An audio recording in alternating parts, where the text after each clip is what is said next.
wanted to make an impact on people the way that so much music made an impact on us growing up. And we wanted to be that for somebody else. And so, you know, a lot of people make music and they don't care if anyone ever hears it. I think that's amazing.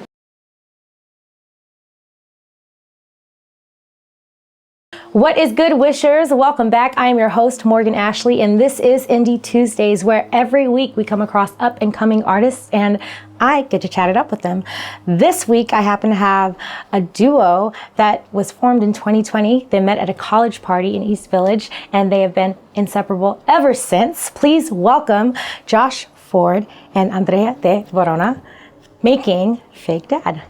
Hey, Hi. thank you so much for being on Indie Tuesdays. Thank you for having us. This is so exciting. To be here. I love the vibe. I love the energy. It's great. I feel like it's going to be a great time. But let's get into it. Yes. I read that your sound is a very distinct signature sound. It's a mixture of intoxicating, colorful musical fusion with complete accompaniment of pop-laden hooks and sun-soaked guitar layers and an infectious energy. So I wanted to know, how did Fake Dad come about with the sound? Yeah, do you want to start? Yeah, sure. Andrea and I, we met when we were in college at NYU, and we were both making music in our own way. We were both going to music school, and we were coming from really different influences. Nice. And neither of us were really very good at collaborating historically either. Okay. Like we were very, because we're both very strong-willed when it comes to music, and we found that when we started showing stuff to each other around when we started dating, we just had like a really good understanding of each other's sounds and what we were each going for. And I don't know, it wasn't really a decision to start being a band. We just kind of fell into it. How it happened. You know? Well, the story specifically I can give to like how Fake Dad just like why we decided we had to become a band, because it was kind of like that. So so we were dating for about, I want to say like 8-9 months before like Josh said, we were like both at music school but different music programs at NYU. Different so we were like both working on our own things. I was more on like the songwriter route. Josh was more like the producer route. Mm-hmm. And I was working on a song for, I can't remember, was it for a class? I think I was just doing it, right? I don't know if it was for a class in particular. But anyways, I was working on a song, producing it with another producer, and these things sometimes in music, you know, you're working with somebody, it's a new collaboration, it doesn't work out, you know, it's something, you know, no bad blood, it's over, it just doesn't connect. It's not like you're not clicking, you know, and especially at the time, I was like very new to producing and even like writing. I mean, I had started writing my own music later than Josh, like more so in like later high school. I want to say like 16. Better late than never. Okay, 16, which is still really young. But like, you know, there are like the people that start at like 10, and then so I was on stage by the age of 7. You know, right? Like, I'm sorry, I'm just getting here. Yeah, I get it. So I was working on this song, and I was showing it to Josh because I was like, I really love this song. Like, it's really important to me.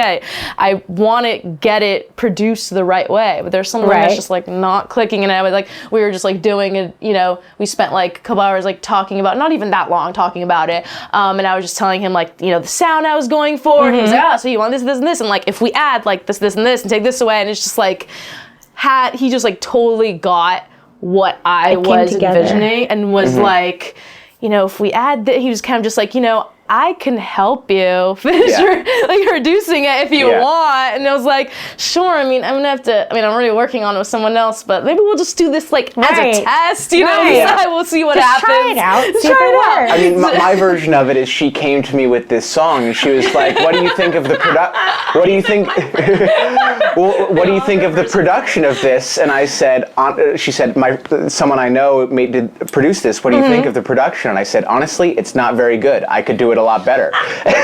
See, I was saying the nicer way. I didn't want to like call you out like that, but if you're calling yourself out, that is what I was like 18. That's how people talk. That's how people talk when they're 18. Exactly. So, but anyways, we worked on the song together. We finished it. We ended up submitting it to my program. Had this like songwriting, like a music contest Okay. festival. And I was like, yeah, why not? I'll do it. And ended up winning. Nice. So we're like, oh shit, that's great. That's awesome. I'm glad it won. Like, what do we win? And like part of the thing that we won was like a full set of performance at this festival with but like a full set of original songs, like as a band. And we had just that one that we worked on together. Yeah. So we're gonna like, all right, well we have like a month. What was it? Like a month? Something like that. Like, yeah. all right, I guess we're getting a band, and we decided to like get a band. I mean, luckily we were in music school, so all our friends were musicians. You had them as your resources. And still, Right. You're like, okay, we're fake dad, and we have this catalog. We're gonna do this here, and we're gonna make this here, and this happens. And it happens to be we are a bilingual songwriter, vocalist, and producer, which is really cool. It's like it broadens your horizons musically for sure. I love that.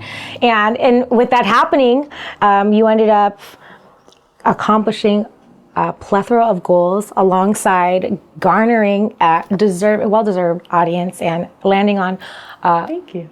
about like more than a dozen Spotify playlists, correct? Am I? Yeah, I guess that's true. Yeah. So we're now with the new release, so Yeah. I guess it's over. This most recent one got some more, but it's been really cool because like we really make music just because it's what we like to do. Right. And we would be doing it regardless, but a really important part of both of our dreams that we always aligned on, even when we differed on other things, was that we wanted to make an impact on people the way that so much music made an impact on us growing up. And we wanted to be that for somebody else. And so, a lot of people make music and they don't care if anyone ever hears it. I think that's amazing. Right. But like that's just not where we're coming from. And so to be able to connect with people and make an impact on people and we've been like building a fan base and building a little community. Yeah. It's been really nice. I read somewhere that you want to create music that understands people. Like you want people to feel felt understood. Yeah. And obviously that's happened because you've sold out shows in New York and now you've sold out shows in LA. Yeah. Also on top of that, releasing your last album from 2023, Yerba Mala, which touched on amazing topics that people don't get to talk about as much as we should. I feel like it's growing with talking about it, but it touches on anxiety, touches on depression, it touches on body dysmorphia, and you do it in such a beautifully musical way. And yes, I definitely got to listen to Dramatic.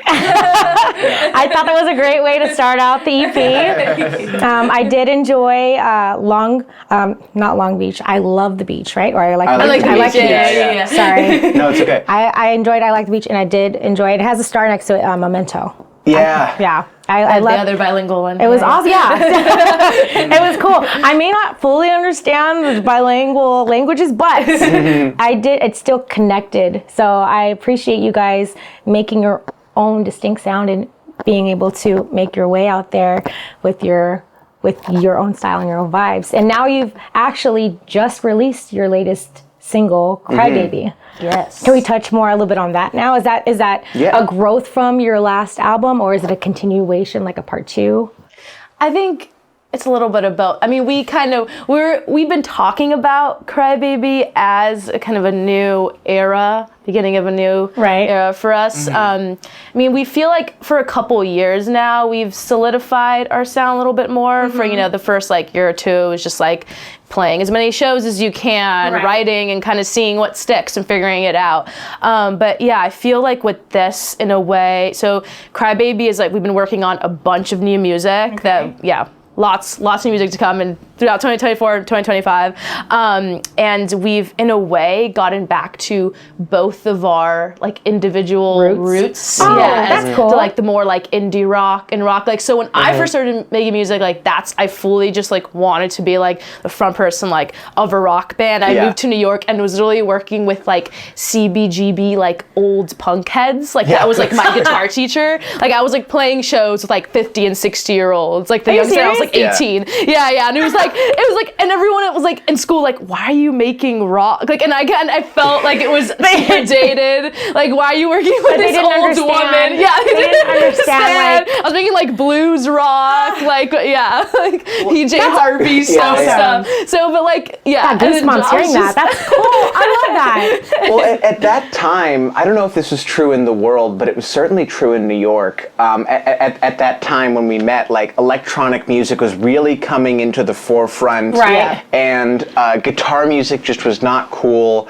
And that's like, that's cool. I think that was like led to so many interesting developments with music, but it meant that Andrea and I both were sort of coming into college with this, like, I want to make indie rock, I want to make rock and roll, and like the world around us sort of was saying, like, don't do that. Because guitar was your first instrument too. Like that, like when you were making music in high school, it was really guitar, right? Really guitar driven too. And then you got more into electronic stuff in college. And we built that together. We built this like new sound together. And now that we've like really explored it, we kind of rediscovered our love for stuff that just rocks. Right. Yeah. Lately. And you're just like, oh my gosh, I can't believe I forgot about that. Or exactly. Yeah, and we also like, I mean, maybe it was partially because a lot of our earlier stuff, I mean, we were working on it when we couldn't really play live shows through pandemic and everything. Like now our approach is whenever we're working on new material, it's like we are thinking about how it will feel live as we're writing it, like how it will translate, which like a lot of the earlier stuff, more electronic stuff, it was just more about like the in the box, like feel just like the studio, jamming on the studio. Like, we weren't thinking about like, oh, how are we gonna do this live with like 10 harmony stacks and I'm just singing like nothing. Like, it's possible here, but can we do it there? And you know, not to get too figurative with it, but like the music was very internal and in the box and about what it was like to be in the studio, and now it's about the external of being live and performing it for people. The music itself has also become a lot less internal and navel-gazing and a lot more external, and it's about relationships with the world and with others instead of just being about relationships with yourself, which are really important. And like social commentaries. There's got to be a balance. There's got to be a common balance. Exactly. And I do want to talk more about your future shows coming up, but I got to take a quick break to give a shout out to our sponsors. Speaking of simplicity, we would like to thank one of our sponsors, Leon LA Eyewear. At Leon LA Eyewear, style comes hand in hand with their simple design. From stylish shades to prescription glasses, Leon LA Eyewear has got you covered. So make sure to check their other products. Just visit their Instagram page, Leon LA Eyewear. Now back to regular schedule. I'm going to talk a little bit more with Fake Dad. I love the growth in your music and the fact that you guys went one way and then kind of went full circle again. I just see that with your music. But I know people want to hear it live because it sounds great in the car, and I love saying so dramatic. It's a good song. But if we want to hear you live or get more updates on your future projects, what is the best social media for people to follow you on? So to stay up to date with shows, say Instagram is probably the best bet. It's just at Fake Dad the Band, or our website, which is just fakedadtheband.com.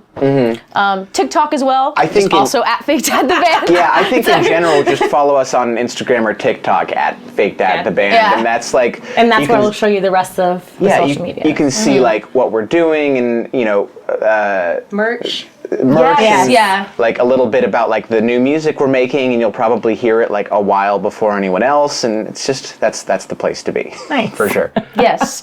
And if we start anything else, like we've talked about starting like the text group chat, and like any kind of other like fan engagement things, it'll all be announced on our social, on Instagram and TikTok. So following us there is best. Fake Dad the Band. Don't you forget it. All right, I have one quick lightning round of questions. They're just a few. It's nothing crazy. There's no wrong answer. They're just random off the top of my head. So it's this or that kind of deal. Ooh, okay. Right? This or that. Okay. And again, there's no wrong answer. Okay. So first question is, day or night? Night. I like this because we work on it. my partners. We might get two different answers at the same time. I love that. Love that. Okay, Scrabble or Monopoly? Scrabble. Monopoly. Because they're both long games. It just depends on what kind of torture you like. Yeah. I feel like I was just, honestly, I just thought of the last game I played, and it was Scrabble, and it was like, a little embarrassing, the first time I've ever played Scrabble. It was like 2 weeks ago. Really? It was really fun. I liked it. Okay. That works. Okay. Sun or snow? Sun. LA, why do we move to LA? And one more question. I asked this earlier, and I really love this question. Breakfast or dinner?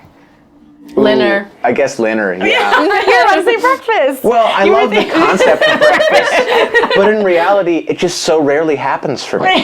True, because you either wake up not hungry or really hungry. It just depends on the time. Yeah, am I really being true to myself if I say I'm a breakfast person when it's the only meal I regularly skip? Yeah, right? You're more of a breakfast person than me, though, because you like I just don't like breakfast foods. That's true. I like breakfast foods a lot. It just depends on how they're made and when they're made. But I am a dinner girl. Love a dinner girl. And you can have breakfast at dinner. That's true. True. Thank you for being my Indie Tuesday Artists of the Day. Thank you so much. I appreciate you. Hopefully we get to see you again soon. Yes. But wishers, stay tuned for next week. Don't forget to follow Fake Dad the Band on Instagram, and that's where you can find the rest of their social medias because it'll take you to a link. But until next Tuesday, I am your host, Morgan Ashley, here on Indie Tuesdays. Wishers, keep on wishing.